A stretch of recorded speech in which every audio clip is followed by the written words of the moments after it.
Baik, sekarang saya jawab pertanyaan. Pertanyaan yang pertama, apakah berdosa kita orang tua bila anak cucu sulit untuk disuruh sholat? Muru auladakum bisolah, suruh anakmu sembahyang wahum abna'u sab'a sinin, umur 7 tahun.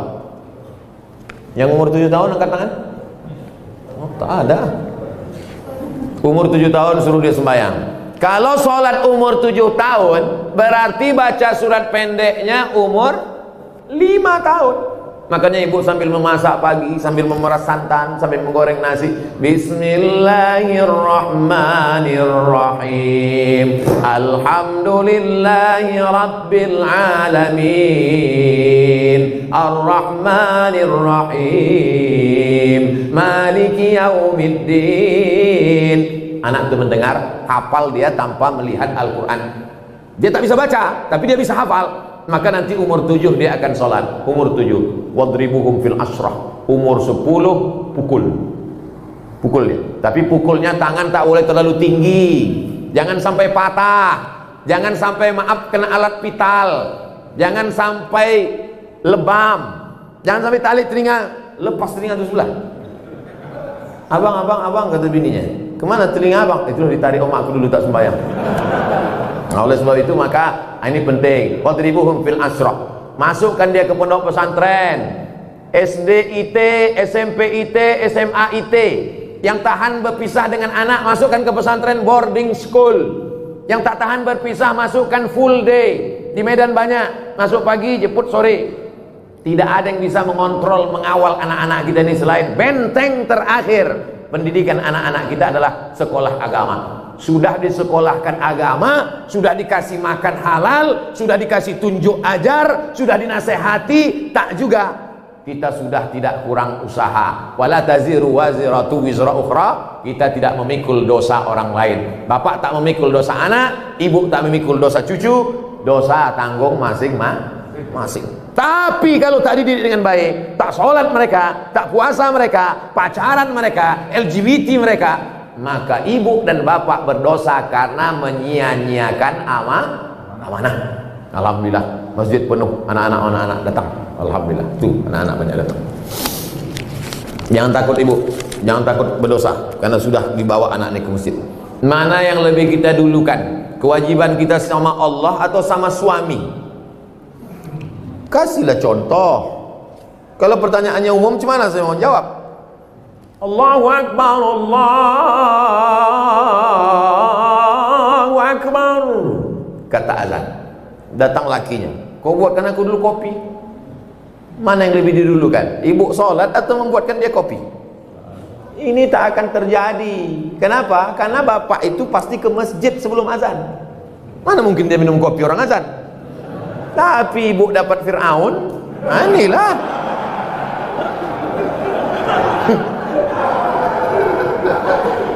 Taatlah kepada suami.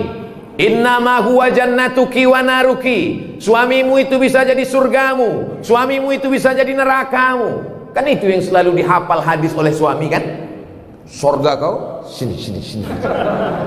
Suami yang bagaimana bang?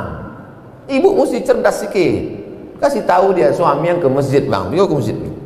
Tapi ibu juga tak bisa menasihati bapak itu. Jangan mentang-mentang ibu udah pengajian pulang dari sini bang. Assalamualaikum. Nah, mudah-mudahan bapak yang belum ke masjid, amin. Tapi kalau ditengok ini bapak ini sama ibu ini orang-orang masjid semua, insyaallah. Kita doakan mudah-mudahan dapat hidayah.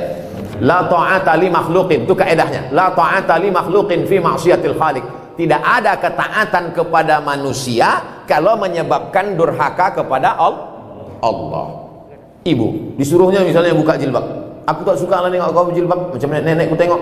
Coba kau buka jilbab itu, kau cat rambut kau 3 warna merah kuning kelabu. Ibu tak mesti patuh, karena perbuatan itu melanggar syariat Islam. Taat dan patuh pada suami selama itu taat kepada Allah dan Rasulullah SAW. Kalau disuruhnya ibu pakai jilbab panjang, patuh. Kalau disuruhnya ibu ikut pengajian, bagus. Kalau disuruhnya ibu bersedekah, patuh. Tapi kalau disuruhnya melawan perintah Allah, la ta'ata. Itu kaidahnya. La ta'ata li makhluqin fi maksiatil khaliq. Tak ada ketaatan kepada makhluk kalau menyebabkan maksiat kepada Allah. Ustadz, apakah kita terlalu khawatir dengan virus COVID ini bisa merusak akidah kita, Pak Ustadz? Misalnya Bapak saking takutnya kena penyakit paranoid, ketakutan tak tentu arah, itu tauhidnya sudah kena itu.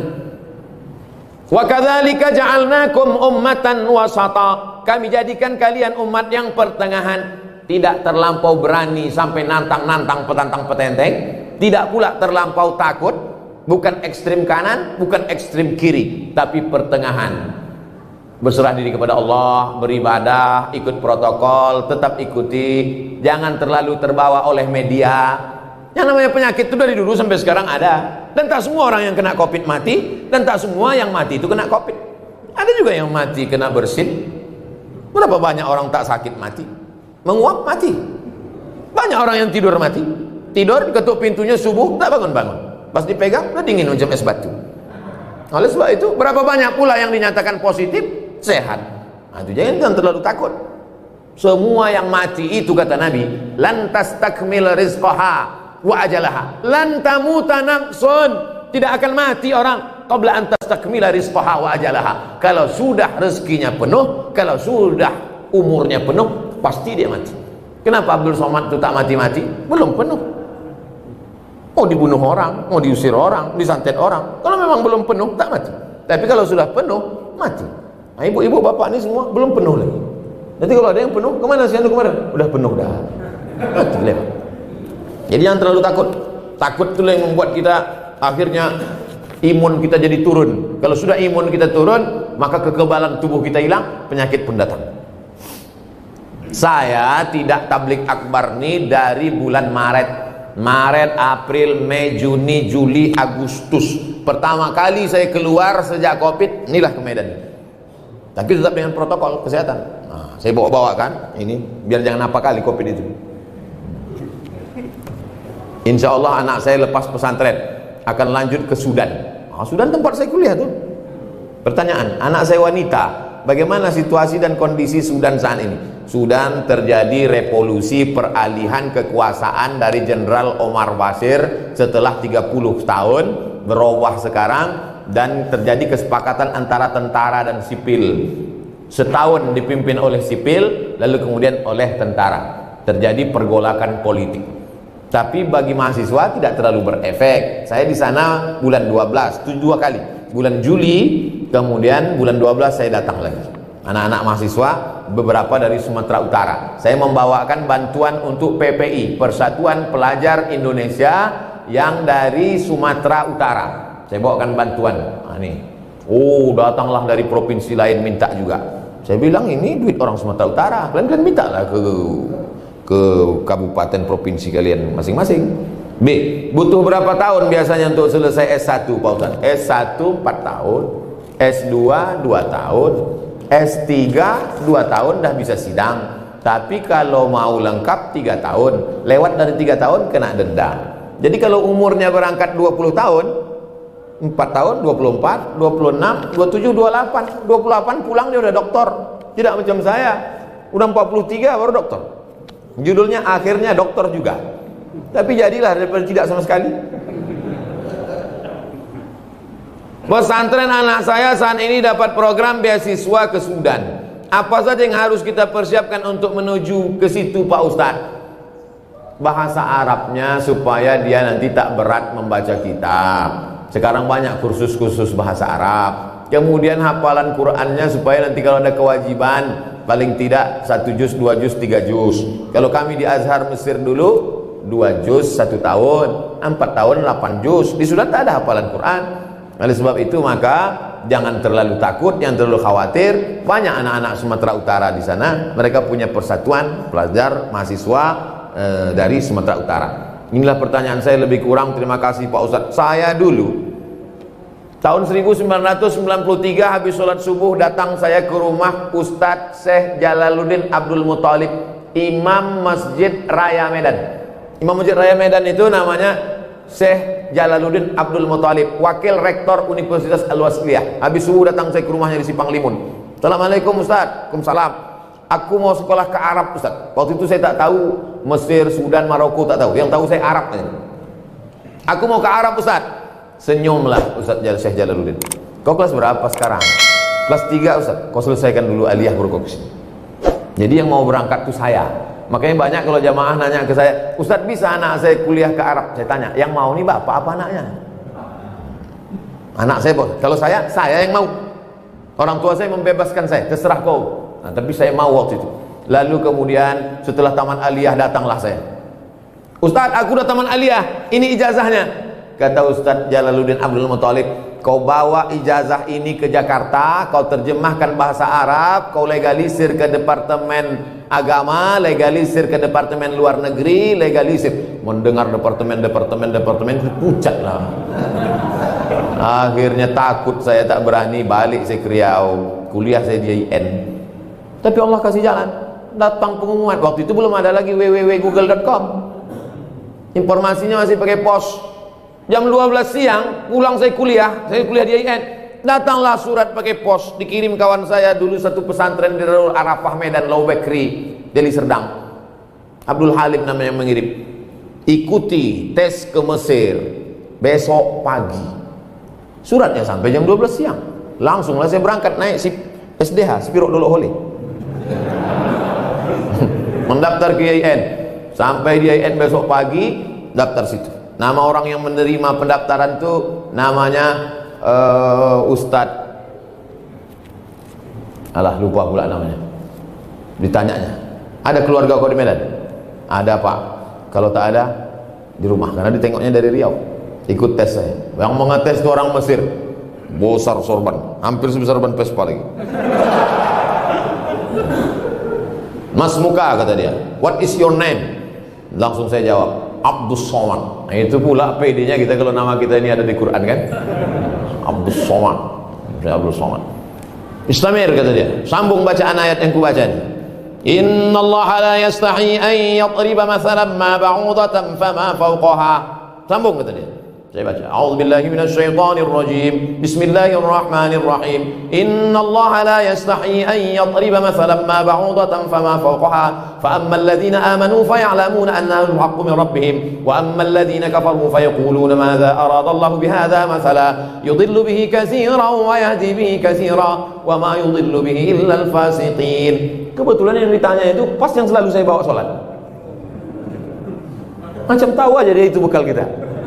Akhirnya keluarlah pengumuman 100 anak Indonesia yang lulus beasiswa ke Mesir. Saya baca dari nomor 1 sampai 100, tak ada nama saya. Rupanya karena grogi tak nampak. Baca, ada di situ rupanya Abdul Somad. Berangkatlah dari Jakarta dulu, pelatihan 2 bulan. Saya adik-beradik 2 orang. Anak pertama laki-laki, adik pun laki-laki. Orang tua sayang. Bukan saya ini 12 orang lalu pergi satu lupa dia, nah, pergi. Kata mak saya tak sampai hati dia melepas. Tapi ada bang mak saya, buat saya, kata dia, kalau ada yang melarang kau pergi, harimau mati meninggalkan belang, manusia mati meninggalkan nama. Kau nanti mau meninggalkan nama baik apa nama buruk? Kata dia. Bangkit semangat, berangkat. Setelah 2 bulan naik pesawatlah dari Cengkareng. Mak, jangan buat kenduri sebelum aku pasti berangkat. Itu saya pesan dari awal. Karena takutnya potong kambing RT RW datang, tahu-tahu tak jadi, kan malu. Sebelum aku yakin berangkat, jangan buat kenduri. Begitu sudah di Cengkareng, udah mau berangkat, baru telepon. Aku sudah mau masuk pesawat nih. Kalau mau buat kenduri, kendurilah. Saya dari dulu memang begitu. Takut saya berspekulasi. Lalu kemudian berangkatlah kami naik Royal Jordan Airlines. Kenapa pesawat itu usah naik? Itulah tiket paling murah. 5 September 1998 sampailah saya di Kairo, Mesir. Di sana itu ada 2, satu HMM, Himpunan Mahasiswa Medan, yang satu lagi ke SMR, Kelompok Studi Mahasiswa Riau. Saya ikut Riau, dan orang tua saya di Riau. Oleh sebab itu lanjut, kemudian S2 ke Maroko, habis itu S3 ke Sudan, habis itu dapat visiting profesor dari Brunei Darussalam, habis itu Datuk Seri Ulama Asia Tenggara, habis. Yang tinggal belum satu lagi, almarhum, tinggal itu lagi. Bapak Ibu yang dimuliakan Allah Subhanahu wa taala, hidup ini kita jalani saja, bangkitkan semangat, insyaallah menatap tatapan bapak ibu adik-adik semua, insyaallah kita ini semangat semuanya insyaallah. Amin ya rabbal alamin. Ala hazihi niyah wa kulli niyatin shalihah. Al-Fatihah.